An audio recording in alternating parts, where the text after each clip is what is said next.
Halo, selamat sore teman-teman semua. Selamat datang kembali ke acara 100% Film Chat di 100% Manusia Film Festival 2022. Saya Rain Cuaca, Festival Director dari 100% Manusia Film Festival, akan menjadi host untuk sesi kali ini. And welcome everyone. Thank you for joining in to our 100% film chat at 100% Manusia Film Festival 2022. So I'm Rain Chuacha. I will be your host for this evening, for this evening and afternoon, I suppose, still afternoon. And today we're going to have a chat with one of our contributors, filmmakers from the Philippines, Richard Legaspy, and we will ask him to join us right now. And let's see. So the festival has been going on since the 28th, and today we are still screening offline and online. So please, if you're outside of Jakarta, please join us at the online screenings at festivalscope.com. You can find the 100% Manusia Film Festival page, and you can watch our films there. It's free if you're in it, and of course it's kind of it's unfortunately it is geo-blocked to Indonesia, so only people in Indonesia can.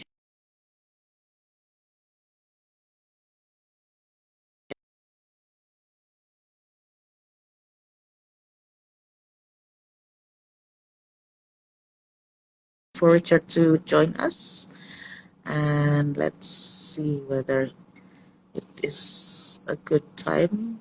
Not a good time. I mean, if this is working. Yeah. Oh yeah. Okay. Hold on. Richard is calling on the line. Can we actually do that when he's calling? Can we just? Is that how do you do this? I don't understand. Okay. Hold on, guys. I think there's some glitch. So I'll be back. Oh, okay. It's okay. Okay, I'll just go on then. So yeah, we are still screening offline screenings in Jakarta until November 6th, and then after that we will go to Yogyakarta and then have our film screenings over there. While meanwhile, the online screenings will still be happening at Festival Scope. So we're still waiting for Richard. I'm not sure what's happening here. And thank you for joining. I see there's Jono over there. Hi, Jono. We've met a few years back, and he's doing pretty well with his animation right now. And yeah, we're still waiting for Richard to join us. And you can watch Richard's film. Ah, yes. Hello, Richard. And then I will. Wait. I've asked him to join me, right? So, okay, I'll just wait for Richard to join us. And yeah, we can watch Richard's film in the compilation titled 100% All Around the World. So so yeah, if you're in Jakarta, please do come to our venues. Right now we are screening in Erasmus House, and also at Goethe House, and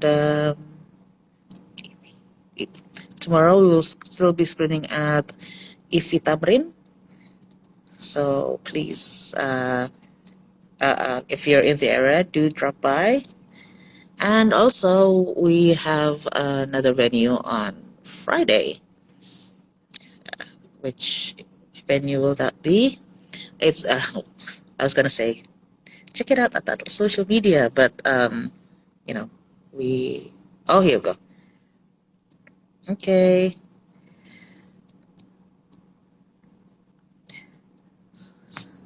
Oh, okay.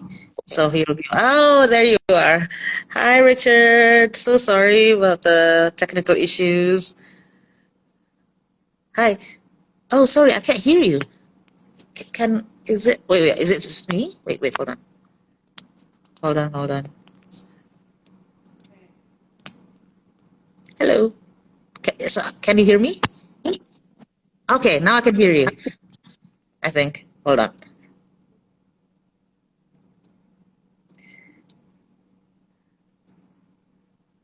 Oh, okay. Yeah, I can't hear your sound again. I don't know why.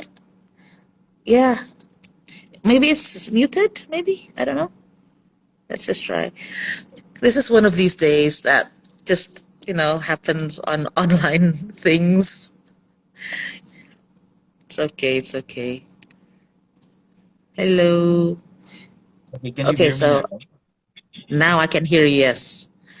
Okay. Okay. Is it a bandwidth thing, or is it? Can you hear me? Yes, I can hear you now. My headset is not working, so Oh, okay. okay. All right, now I can hear you. All good, all good. Cool. So, hi, Richard. How are you? Yeah, hello. First of all, good evening to everyone. I'm okay. We are now actually today is November 1, and here in the Philippines, every November 1, I mean every year we need to celebrate there's a special occasion for Filipinos. I mean we need to remember our departed loved ones. So we need to go to the Uh, cemetery and then I see. It's well, it's a bit connected to Hallow, not Halloween, but Hallows Eve, I suppose, where yeah, it's where Halloween originated to commemorate loved ones and pray for them. Yes. yeah, Yeah. Well, thank you for joining us on the special day. Um, and we're happy to have you back again, because yeah. I remember last year we screened your film also, and then this year we screened again. And thank you for always supporting us from year to year. It's my pleasure. Actually, I have plans to visit the festival, but unfortunately, because of some issues in relation to my work, sadly, with a heavy heart, I can't able to attend the festival on site. So maybe in the coming years, yeah. Hopefully, yeah, and hopefully maybe we can, go over there. You Sure, know, sure. yeah. And I've before you came, I just told the said I've just informed the audience that we can watch your short film at this compilation called 100% All Around the World, and it's a touching film. I'm trying to not give away anything by saying anything, but how do we go through this? It's about family, I suppose. It's about family, and it's about loss. And perhaps you would like to give a preface with your own words, because I'm afraid I will spoil it if I do it. Okay, so I don't want also to spoil the narrative, but Moon Under My Feet or Bakit Ako Sinusundan ng Buwan is actually a short film funded by the National Commission for Cultural Arts. It's a grant during the height of pandemic. The National Commission for Cultural Arts they were actually looking for 10 narratives that uh, connected to the values of Filipino or Filipinos. And fortunately, I am one of the lucky filmmakers who made it to the shortlist. And they gave us a grant to the film during the hyper pandemic. So since my practice for the past years since 2013, I started 2013 doing films and documentary, I mean fiction and documentaries about the Filipino migrant workers abroad. So I decided to why not to create a short film that will reflect the the dreams and aspirations of Filipinos and what is the main reason why they want to work abroad, and just to also to give you a micro approach when it comes to the narrative.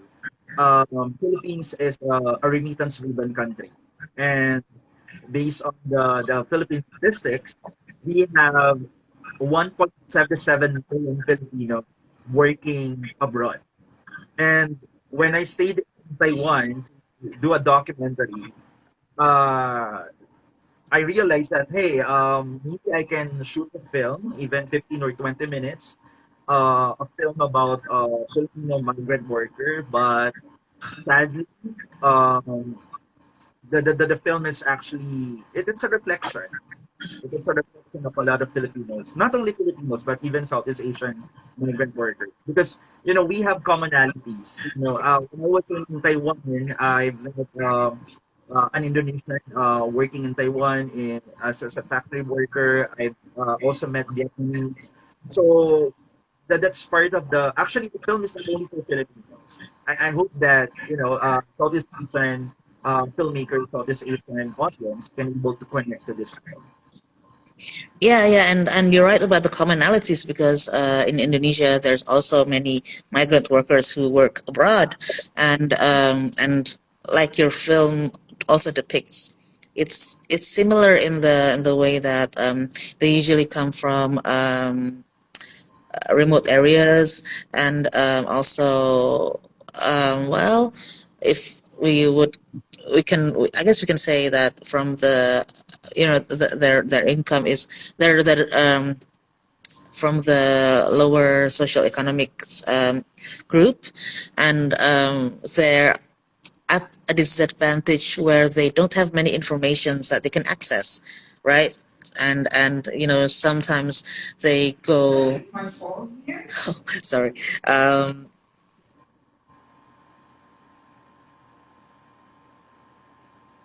Sorry. So there is where people, because they don't have any access to information, they take these jobs blindly, and they get themselves into sticky situations, and they get their documents taken away from them, and well, of course, not every job are like that, right? But there are many stories that of human trafficking that really is very concerning, that happens to many people. So yes, of course, we can very much relate to that. Exactly, exactly. Yeah, yeah. So for this short film, why did you have the why did you narrate it that way, I guess, Oh, okay. for this one? Well, when I was a kid, I always asked my mother, why the moon is just, whenever we walk outside at night, uh, we, I normally ask my mom or my mother, well, why the moon is sort of me, why it's like following me whenever I go. So that's actually the point of departure of the narrative. And if you look at I mean, after watching the film, probably we can be able to connect that sometimes even how lonely we are, how departed we are with our loved ones, the moon is the only guy. The moon is there for us to make contacts with our loved ones whenever we are, for example, working outside our country. So, for example, when I stayed in Taiwan for how many months, when I stayed in some countries for, I mean, the longest I think is 6 months. Um, I always look at the moon and maybe thinking that maybe my mom or my relatives or my family are also looking at the same moon. I mean, we only have one moon, of course, but Yeah. it's not, it's a sort of connection. So, and again, if in the film, the moon actually represents, or it's a sort of symbol in semiotics that moon is like our mom or our mother. So that's why I use the moon as a metaphor of how how caring our mother. Does bulan mean moon in Tagalog? Sorry. Uh, does bulan? I mean, I remember the buffalo, right? Bulan, because in Indonesian it means moon. Yeah. In Filipino or in Tagalog, we call it buwan. in Kapampangan, it is another Filipino language. It's Bulan. Ah, Um, okay. it's Bulan. Okay. Okay. Well, there you go. Another commonality. So Yes. that's like, oh, okay, this is okay. But yeah, yeah, yeah. I mean, I've noticed that there are many similar words that we have, although sometimes the meaning is different. Yeah. But the interesting thing about your film is that you, well, it's not a horror. It's not a horror film, no. But okay, how do I say this without spoiling anything? Well, you have to see it, guys. That's for sure. But I really, I'm really touched by the way, um, the connection that the main character has with his mother. I guess that is what that we're trying to say about the moon and the mother and the love of the mother, right? And yeah, yeah, yeah. I mean, it's interesting how you reveal things coming along. And how was the reception in the Philippines on your film? Was this made in the pandemics or before? Yeah, the film was actually made during the pandemic. Like what I always saying, that pandemic actually changed the landscape of everyday life, or the everyday lives. I mean, including the film industry, probably not only here in the Philippines, and that is actually the main issue during that time when we started creating or shooting the film. It changed the landscape. Everyone has to do with, we have limited sources. Um, we have the stricter workflow. We can't go to the shoot without testing. Although it's also the reason, or the main reason, that the production um, was actually scaled down. Before, whenever we shoot a film, we need like 20 people or more, but now we need to work in a smaller team. But we were instead of looking at this as limitation, we be challenged to come up with a remarkable, hopefully a remarkable output. And I remember,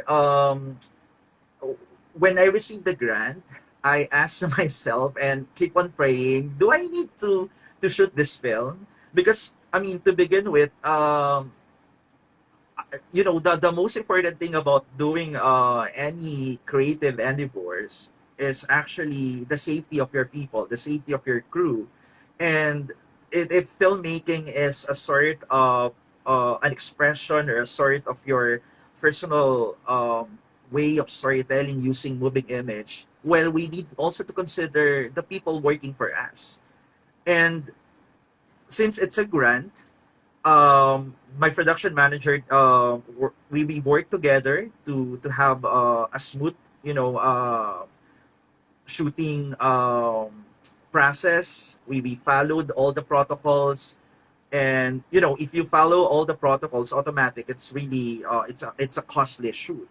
So, but when it comes to your question about the reception, what I love about this festival, actually, that the film was a product of a film festival called Cine Halaga, under the National Commission for Culture and the Arts and Negros Cultural Foundation Inc.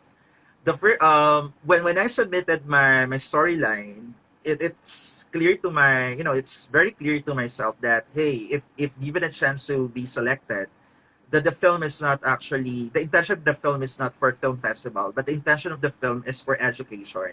So this is the film was part of an educational program of the government, wherein students from the senior high school and elementaries, I mean the senior high school and elementary students, can able to watch the film for free. If you receive a grant and your main intention is to screen the film for free, I think um that's more than, that's beyond your, that's beyond your intention as a storyteller.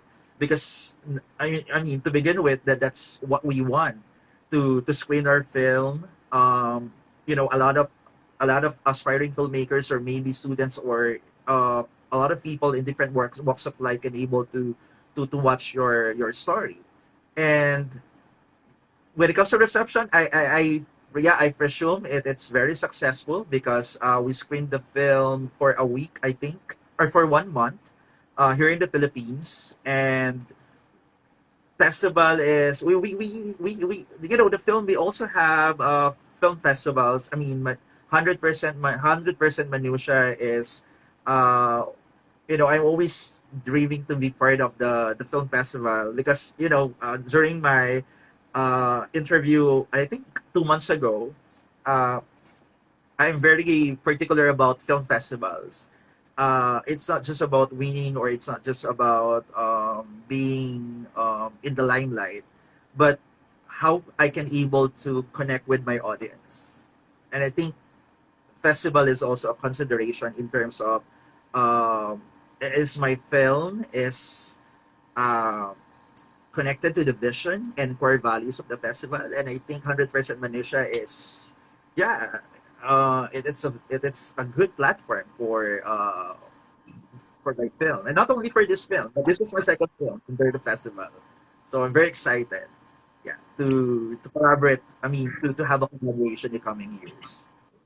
Thank you, thank you. Well, like you said earlier about screening for free. I mean, we also screen for free at our festival because what we want to do is raise awareness about human rights issues and also humanity issues, right? So, and yes, we don't have any competitions at the moment. We because we're mostly an exhibition type festival.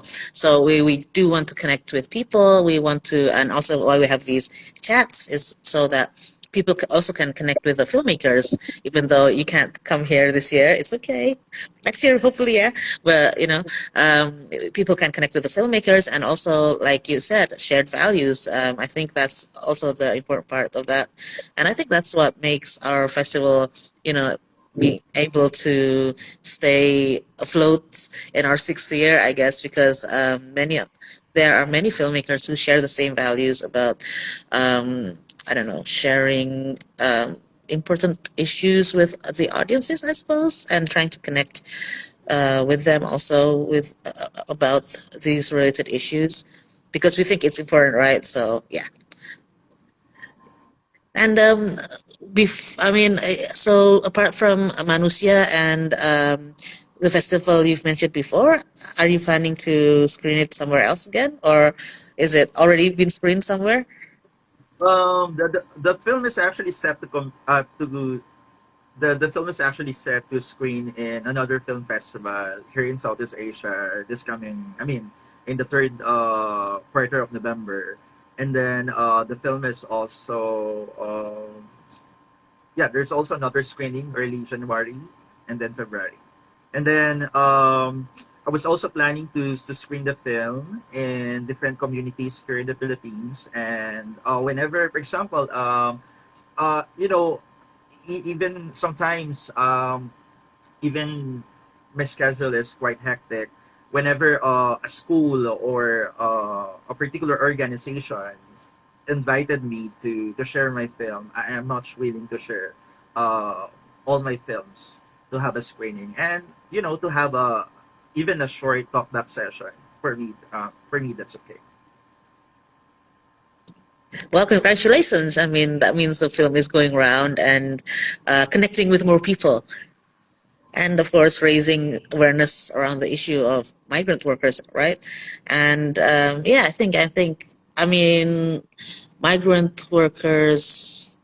I mean, there's a thin line between migrant workers and human trafficking. So I think that my opinion, right? That's my opinion, and I think yeah, we as a society should do something about it because I'm pretty sure that our governments have tried what they can, perhaps, but it's still not enough right now. There's still a lot of homework that's related to that because like I think misinformation or not enough information can really bring people to I don't know like to go to places where they did not intend to go in the first place. And well, actually, I'm curious about your character.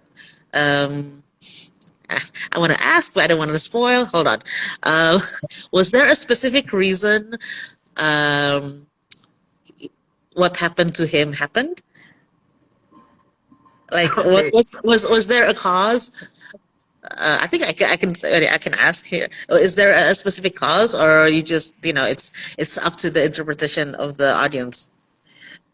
I think it's yeah, it's also up to the interpretation of the audience. But the character Lino in the film is actually he represented the 20.3% of young, I mean, overseas workers, because the big bracket 25 to 29, uh it's a lot. That's 20.3%. And Lino is one of the representation of a lot of Filipinos working abroad in this age group. Mm-hmm. So when it comes to the story, I think probably after watching the film, on some of you probably or the audience can be able to assess what is the story about Lino and was Lino in the film. And it's inspired. I remember there's an issue before, uh, a Filipino also working in the Middle East, and there's this huge issue about his safety, and then our government, I should say, the Philippine government did not act as fast as we could to save him, and then until one day, um, I don't want to spoil. Until one Yeah, day, I know, right? It's hard. I mean, I want to talk about the issue, but it's hard to talk without spoiling the film. So how do we do this? until one day we were shocked of what happened to him. So, and I think that's the that is actually the context of the Yeah, film. yeah, yeah. And Okay. whatever happened to us, for example, if someday we don't know what would happen to us, but our love for our parents, it will always it will always make way for us to be able to connect in whatever dimensions or levels. Yeah. Well, Okay. yeah, yeah.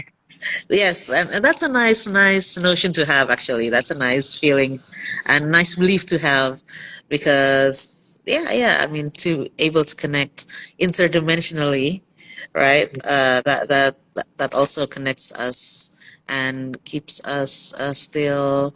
What do you say? I mean, the love will still be there even when we're gone or not gone, right? So yeah. Uh, and even though your film is really short, it's, well, not really short, but it is a short film, and short films really usually have the challenge to convey the message in a jam-packed way, because you have to have all the components in, but also you still have to choose what you want to have depicted and not, or else you won't have a focused film, right? So, were there any ideas that you wanted to have but you didn't put into the film?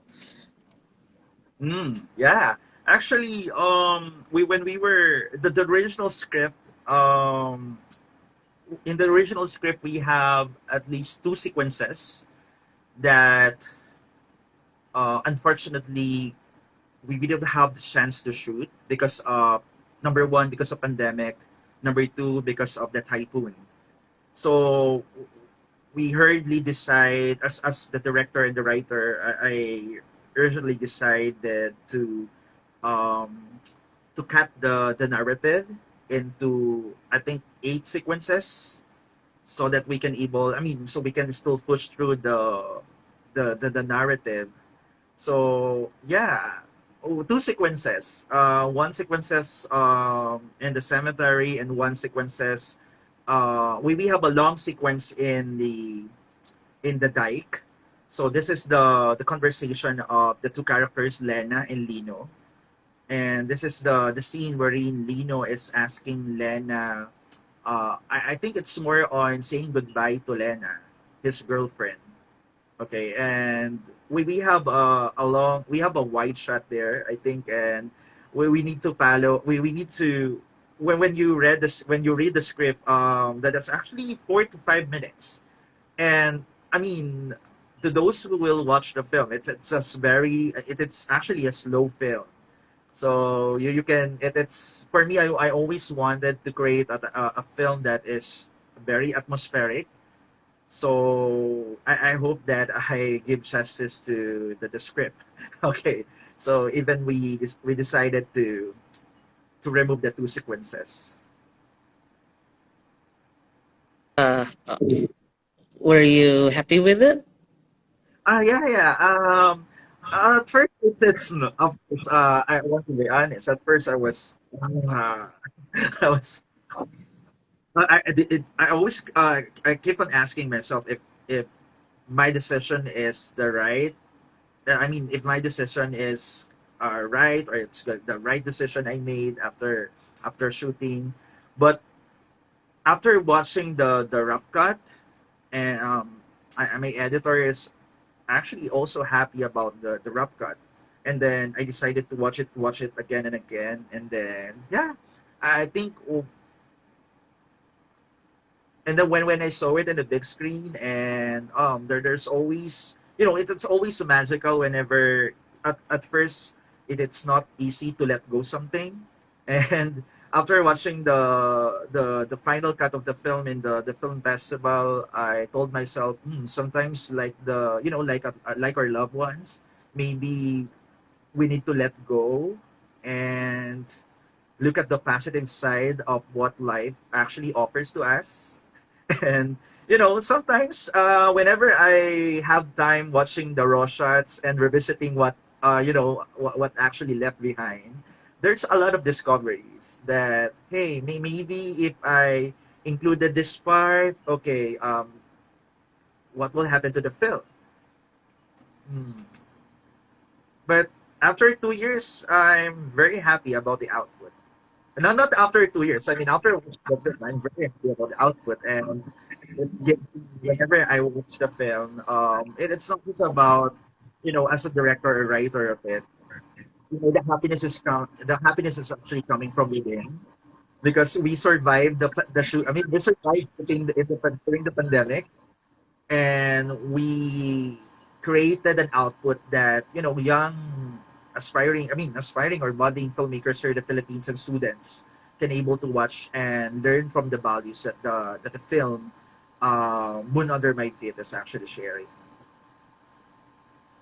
Well, congratulations on that, because it's good as it is. Uh, it tells the story well with what you have now. So yeah, I think you made a good decision in letting go, just like the theme of your film, letting go. But You but know, was did that? you know that the whole shooting? I mean, we have actually two shooting days and lock Mhm. in, and for that 2 days, it always raining. Oh, wow. Training. And when we arrive at the location 5 days before the shoot, during the ocular, there's an electricity, and then 5 days before the shoot, they cut off the electricity because there's a construction that will happen. I mean, there's a construction happening a few meters away from that small house at the center of the rice field. So we decided to rent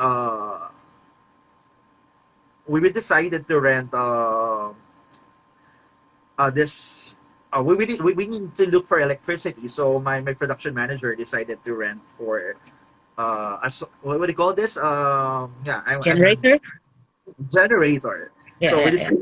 decided for generator, I mean, and going back again to that shooting day, it was really a strange situation, but at the end of the day, very happy about the output.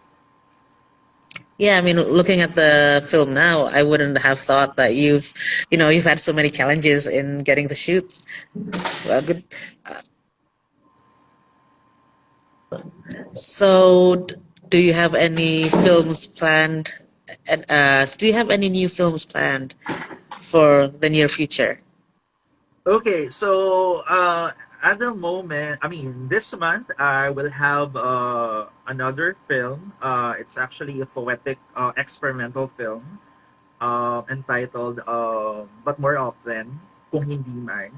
It's a poetic film shot before the pandemic. It's also about the struggle of migrant workers.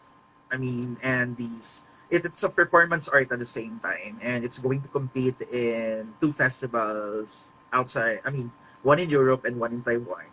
But I'm still working on my full length documentary shot in Taiwan. I've been doing that documentary for the past 5 years.